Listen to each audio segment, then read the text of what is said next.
이 여성분들 화장품 보면요, 스킨, 에센스, 자외선 차단제, 뭐 여기까지는 저도 알겠는데 네.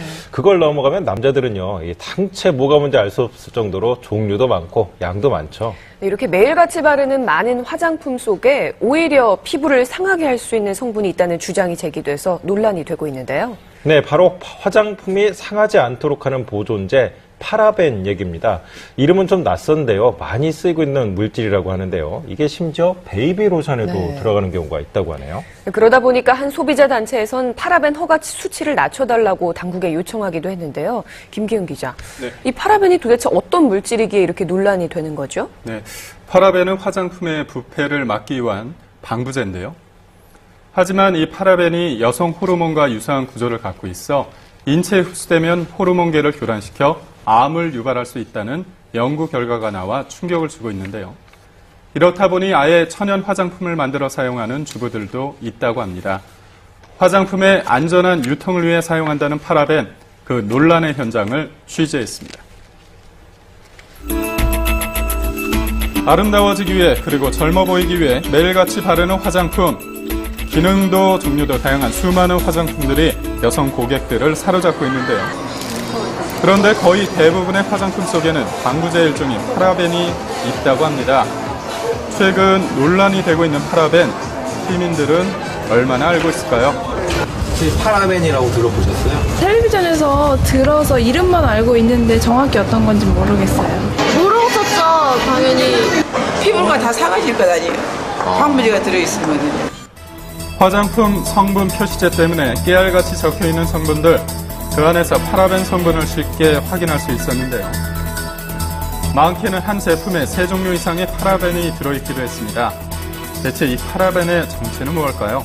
화장품에서 미생물이 증식하지 않도록 하고 부패가 발생하는 것을 방지하기 위해서 파라벤을 사용합니다. 파라벤에 노출되어지면 여성 호르몬 효과를 나타내기 때문에 유방암에 대한 발생 가능성이 높아지고 정자수가 감소되거나 고환암이 발생될 가능성이 높아지게 됩니다. 영국의 한 연구진은 20명의 유방암 환자들의 종양 조직에서 파라벤 성분을 검출해 파라벤과 유방암의 연관성을 제시했는데요. 최근 국내 실험 결과에서도 파라벤의 한 종류인 부틸파라벤이 양서류의 기형을 일으키는 것으로 확인됐습니다.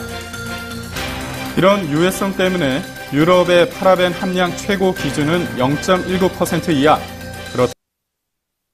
그렇다면 국내 기준은 어떨까요? 아니면 0.4%, 혼합은 0.8%예요. 네.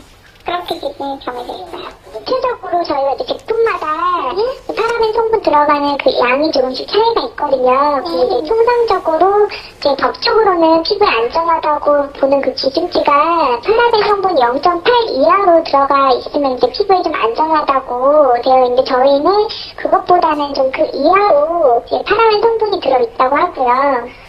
그리고 지금 파라벤 성분을 아예 이제 제품에 넣지 않게 되면 이제 화장품 기간 며칠밖에는 사용할 수 없는 부분이라 이제 파라벤 성분을 뺄 수가 없다고 하거든요.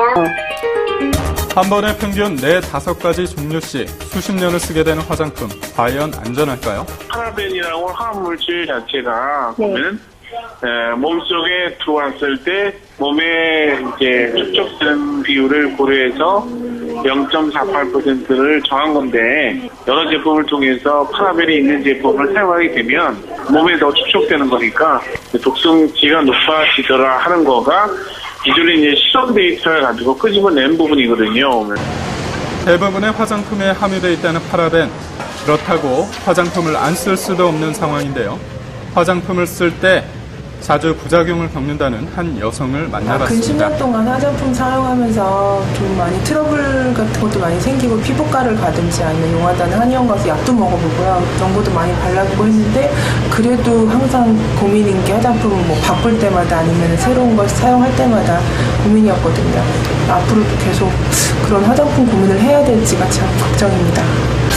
화장품만 바르면 가렵거나 홍반, 부종, 피부염 등의 증상이 생겼는데요. 메틸 파라펜의 경우 자외선에 노출되면 피부 세포의 노화를 촉진시킨다는 연구 결과도 있습니다. 화장품에 파라벤이라는 방부제 성분이 들어가는 경우가 많은데 파라벤에 알러지가 있으신 분은 피부가 가렵거나 붉어지거나 아니면 심한 경우에는 따갑거나 물집도 생길 수 있습니다. 이렇다 보니 천연 성분으로 직접 화장품을 만들어 쓰는 주부들도 늘고 있는데요. 아이가 여드름이 싹가란 적이 너무 늘었어요. 그래요? 네. 금용기? 홈크렌징, 스킨, 로션, 영양크림, 아이크림, 에센스 오일, 헬스 오일, 선스프레이, 립밤이에요. 화장품 회사는 만들어 쓸 수 있는 화장품 종류도 다양했는데 화장품도 나한테 맞는 거 안 맞는 걸 알아서 내가 쓰는 거랑 훨씬 틀리더라고. 그래서 일반 화장품은 전혀 안 써요. 색조 화장품, 립스틱 정도는 이제 쓰지만 그걸 제외한 나머지는 천연 화장품으로 충분히 대처 가능하고. 네, 천연 화장품을 지금 만들 거고요. 기초 화장품 중에 로션을 만들 거예요. 피부의 보습과 유연 효과를 위해 천연 성분의 오일을 사용하고 파라벤 대신 녹차와 자몽, 허브에서 추출한 천연 방부제를 사용한다고 하는데요. 이렇게 만든 천연 화장품은 3개월 동안 실온에 두고 사용할 수 있다고 합니다. 꽤 기네요.